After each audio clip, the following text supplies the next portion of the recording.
everyone, welcome back to the channel. No matter whose channel you're watching it on, Sonar Fishing or Matt Steffen Fishing, we appreciate all of you that are watching. Subscribe to the channel because this is the last tournament practice recap that we're going to do for 2021 year, or 2022. Yeah, until next year though.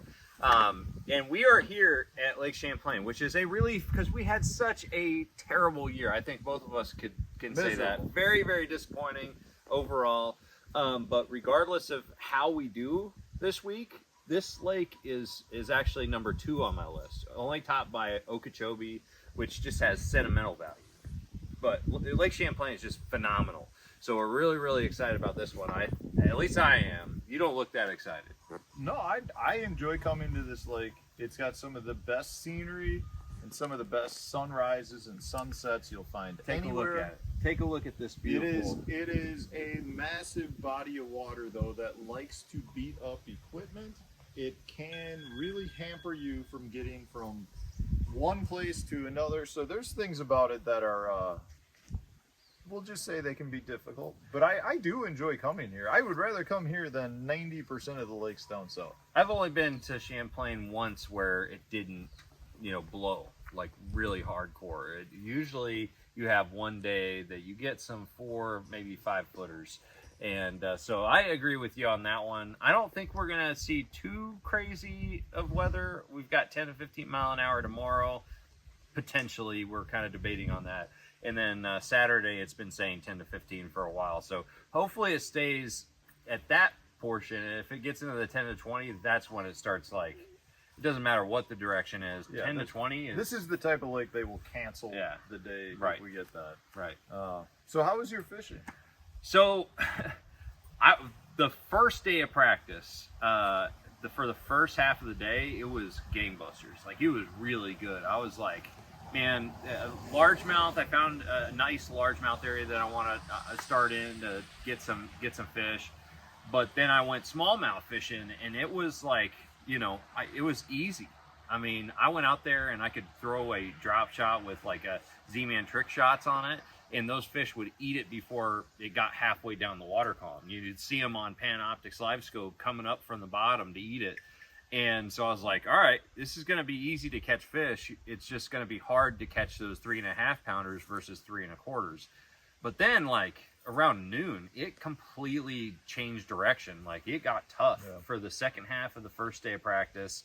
I only caught, a couple decent fish for the rest of the day, including a 410, which was my biggest in practice. And then the second day, it was kind of tough as well. It was kind of random.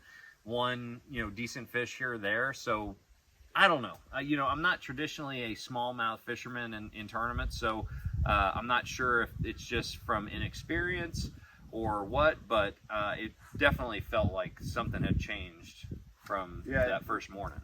I mean, my practice was really similar. The first half of the first day of practice and the second half of the second day of practice, it seemed like there was a good bite window, and they bit a lot easier. The other halves weren't really good. It was really difficult to get a bite. And, I was hoping to get here and find the smallmouth really grouped up where you could find an area and fish it all day long.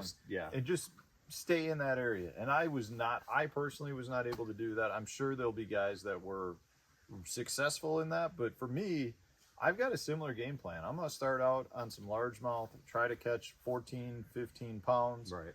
Which I don't think will be fast for me, but I think I can do it, in the first half of the day.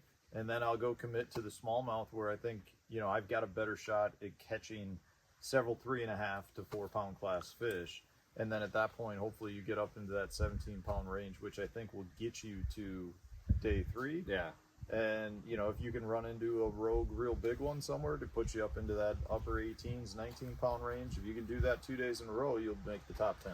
And that's if my largemouth strategy, like you have, start out in the morning, that works out. I feel like I can catch them pretty quick. If that works out to where I'm catching that 15, I want 15 or 16 pounds before I leave my largemouth, but I'm hoping to do it in just a couple hours.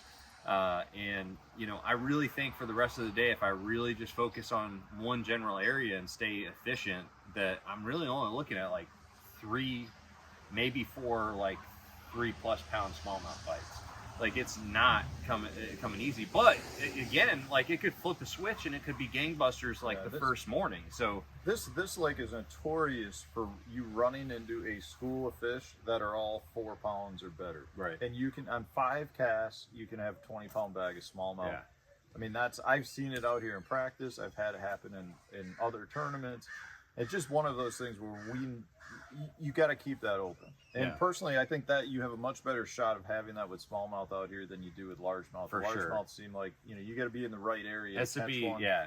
And you've got a better shot, I think, at a 6-pound largemouth than you do a 6-pound smallmouth. But I think there's a lot more smallmouth in that 3.5 to 4.5 pound range than largemouth. So we'll see how it goes.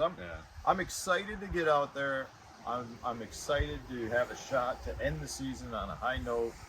I think both of us are looking to generate some additional funds to end the year, get some additional points. Not that it's going to mean a whole lot, but it's always nice to move up the standings. Yeah, I mean, really, we don't have anything to lose. I mean, both of us, I went into this, kind of going for the win. That's why I focus on smallmouth so much.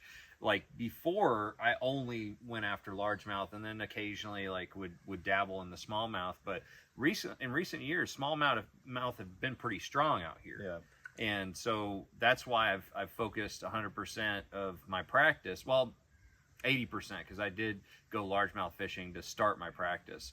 But yeah, I honestly think that we've got a really good shot at a big bag. But again, man, you could miss it by just a narrow margin and just not get those quality bites. So hopefully that's not the case.